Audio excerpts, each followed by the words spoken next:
I'll be honest. I don't understand the hatred against Jordan Peterson at all. Jordan Peterson seems like a nice, respectable, he's intelligent, smart, gives a damn. He's a professor. He's a professor at the University of Toronto. He's a psychologist. So I don't understand the hatred, but perhaps you need the hatred in order to get the aberration. So I'm just going to pinpoint one thing that he's talking about. So he's sitting there defending the hierarchy.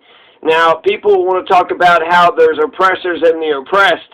Well, the hierarchy, he says if you mean by the hierarchy the system that we have in place currently that can extract criminals, get the violent criminal off the street and put him in jail, then I have to disagree that the whole thing is, terrible. For him, he wants us to think about hierarchy. He wants us to think about hierarchy because he believes that logically and naturally hierarchies exist and hierarchies are real. So I think Jordan Peterson is awesome. I'm only going to get into hierarchy, but that's essentially why people don't like him, because he says that, hierarchies are logical and natural. So it's biological, right? And it's logical because you need, some people could do better things than others. And so anyways, hierarchy. He wanted us to think about hierarchy. But I wanted to ask you, what's to hate about Jordan Peterson? What is to hate about Jordan Peterson? He's a thinker. He's a university professor, a psychologist. He gives speeches here and there. So he's a thinker. I don't know where he's into psychotherapy. He's into the empowerment of others.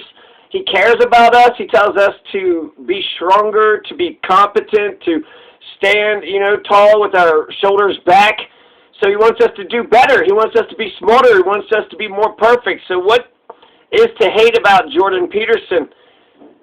He's a thinker, a person who thinks, a person who's able to take a ton of, information and is able to make sense out of the damn thing. So when it comes to hierarchy, I could see how, fascists could get into his whole point about hierarchy. Now, he used to defend dominance hierarchy. Now, that's Nazism, right? Dominance hierarchies. Now he defends competent hierarchies. He says that the current hierarchy that we have, and that thing about extracting the criminal, that was mind-blowing to me, because it's like, you want to get rid of the whole system, the whole hierarchy, the entire thing.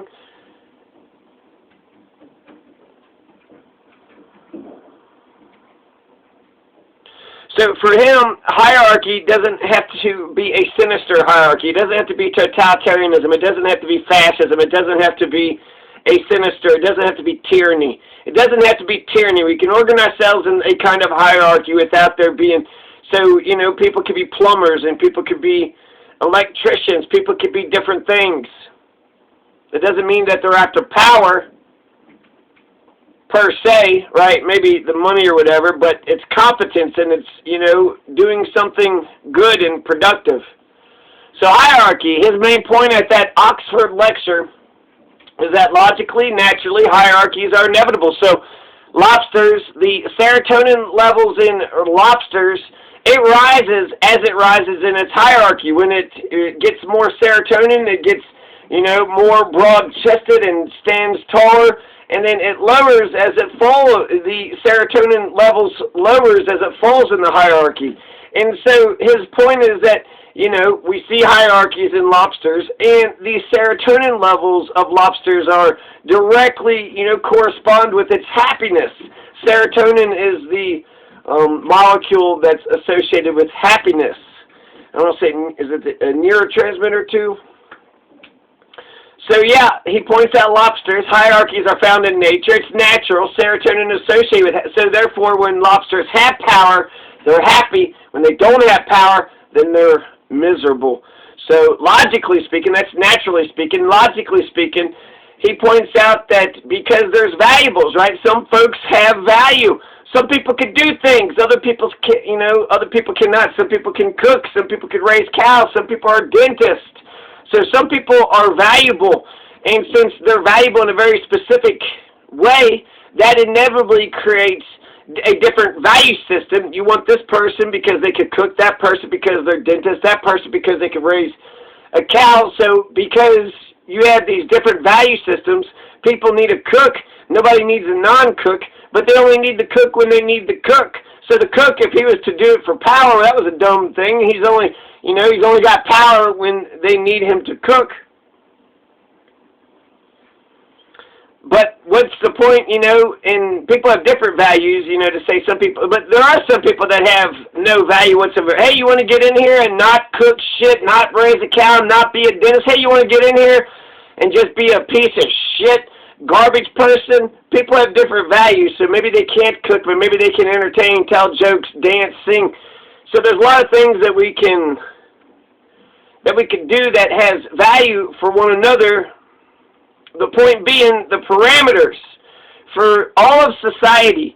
So the right is sitting there saying that you can't just equalize it all, because if you equalize it all, then, the freedom to choose and all this. But Jordan Peterson says you can't have inequality either. If you have too much inequality, then that can become so tilted that the entire system just collapses, and you don't want that either. So you don't want the entire system to collapse. So there you go. There are the parameters. There are people, they have values. Some are going to be plumbers, some are going to be, cooks and dentists, and others are farmers and what have you. So since we're going to have an unequal society that have unequal talents and skills, then how are we going to, every once in a while we give money to the poor, every 10 years you do universal basic income, because he points out that you don't want inequality to collapse the entire thing. You don't want that to happen. So essentially they agree on the parameters. Jordan Peterson thinks that the left and the right agrees on the parameters. You don't want the whole thing to collapse. While left focuses on inequality, the right focuses on, people, I guess, moving up in the hierarchies. So that's the overall, because of different values, logically speaking, hierarchies are going to happen because we have different value systems. And then he also says that inequality is going to be a problem. So there you go. Logically, naturally, hierarchy is inevitable. For Jordan Peterson, hierarchy by itself isn't the problem. Hierarchy by itself is not the problem. It's the tyranny. It's the dictatorship. It's when the hierarchy gets out of control and it's, oppressive, and it's there's no saving grace whatsoever. Jordan Peterson makes a distinction between tyrannical dictatorships and competent hierarchies. So the difference between a hierarchy that's tyrannical dictatorship and a competent hierarchy is the plumber thing, right? You run a business, you do it successfully, good for you. If you're a plumber, if you are a barber, if you, whatever it is that you do. He's saying that people aren't doing that necessarily, just for the wealth and the power, not just for the influence and the prestige, but they're doing it because they're competent. And their competence is needed. Their competence and the responsibility is needed, so therefore the hierarchy just formed. Now, a plumber doesn't just do, plumbing for power's sake. When there's a plumbing power, that, the plumber has power then. And if nobody else, that's only if nobody else is willing to do it or learn how to do it. Oh shit, we got plumbing power, plumbing problem. We only know one plumber. That gives that plumber a lot of power at that moment in time. But if you don't have a plumbing problem, that plumber has no power at all. He's part of the competent hierarchy, so he's not the oppressor, a dictator. He's not a tyrannical Nazi minion. So Jordan Peterson, this is, when it came to hierarchy, I can see how a fascist, could like his defense of hierarchies, but I don't think he's defending hierarchies in any kind of sense, for any fascist ideology sense. I think that he is just sort of acknowledging this is, he said he thought a lot about the, Stalin and the Mao and the Hitlers and all that in the mid-1900s, because how do you stop that kind of shit from happening? He says, statistically speaking, that every one of us would have been marching with the Nazis. They would have came up here, statistically speaking. You had very few good people who were strong in the face of evil. You had very few good people that stood up against the Nazis. And just like, the Jim Crow South, you had very few people that stood up for black folks, for black folks. White people did not stand up. So the Jim Crow South, the statistics, right, most of society. So that means if you lived in the dirty South, if you lived in the antebellum South, if you lived in Nazi Germany, you would have been, you know, a weak little rabbit. You would have just fallen over. You would have caved. You would have immediately folded. You wouldn't have stood up against evil. You would have participated in evil, and you would have allowed the fascist dominance to allow it to dominate you. And so, since he understands these things, it seems like what he is trying to say is that we need to figure this stuff out. And so, to be strong, to be competent, these are good things. And people, in order to find meaning in your life, you need to. But he's trying to point out when it comes to hierarchy that it's a natural, biological, logical thing that's going to happen. And either we can just say all hierarchies are terrible, or we could sort of say, okay, this hierarchy happened because of this and it's necessary and we need it. Or, so the example, the one that got to me was that if you know, an important hierarchy that's in place, I think the cops can be terrible. I want good cops. I want good crime fighters. I don't want cops. I just want crime fighters.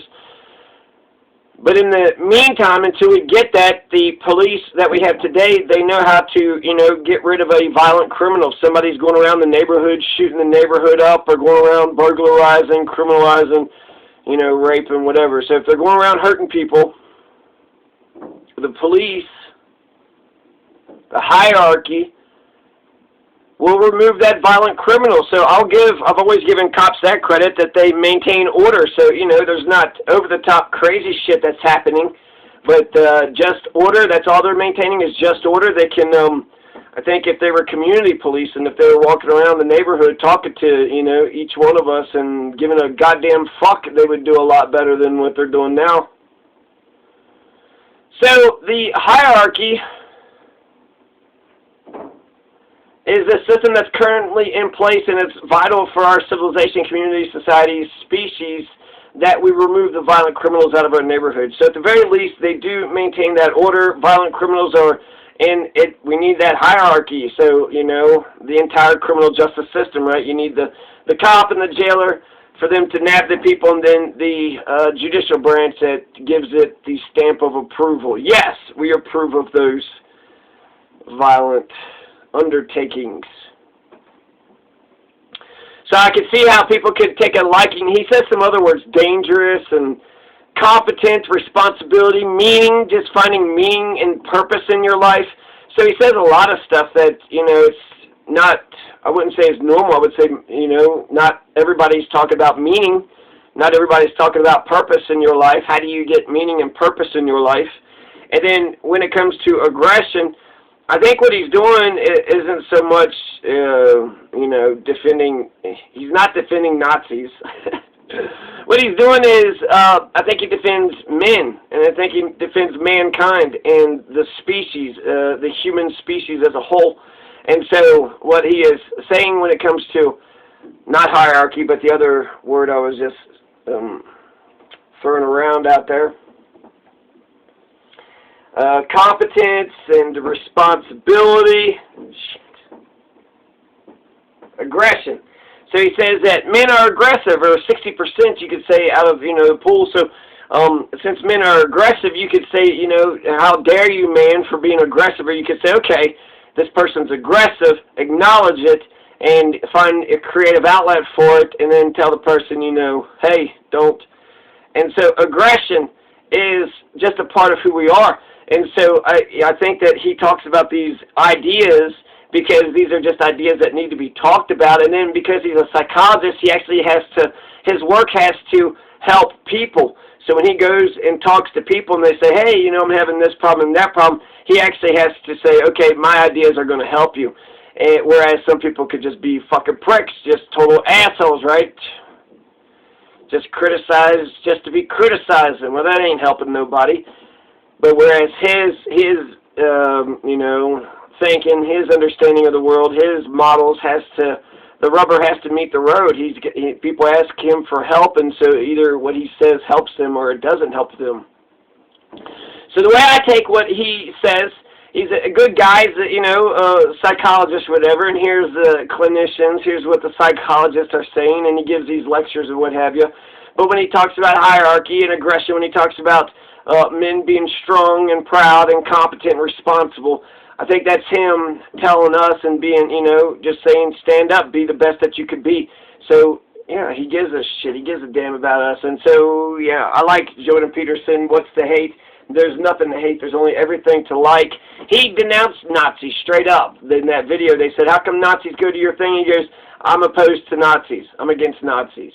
And then he just started asking questions. Why do you think they're coming? Why do you think they come here? And so, yeah, there's a difference between competence hierarchies and totalitarian tyrannical hierarchy. And one example is the removal of a violent criminal out of our neighborhood. It's a good point, Jordan Peterson. It's a good point. I'm listening to you. I hear a lot of what you're saying.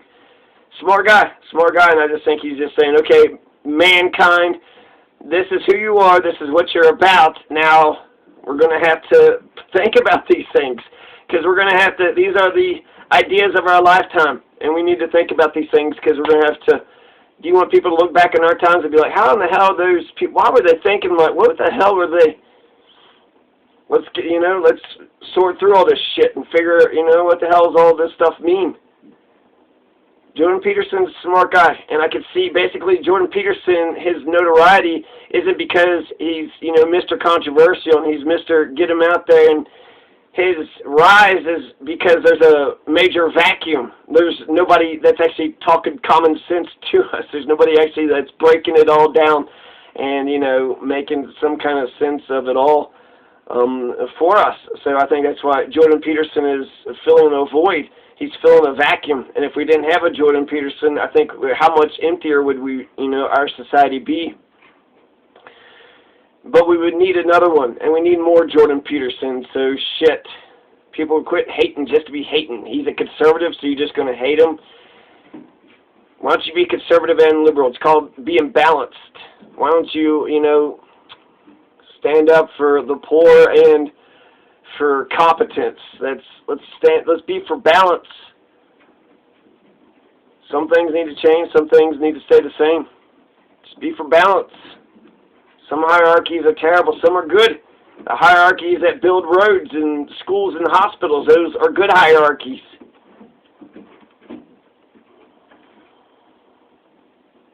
Anyways, Jordan Peterson, what's the hang? Jordan Peterson.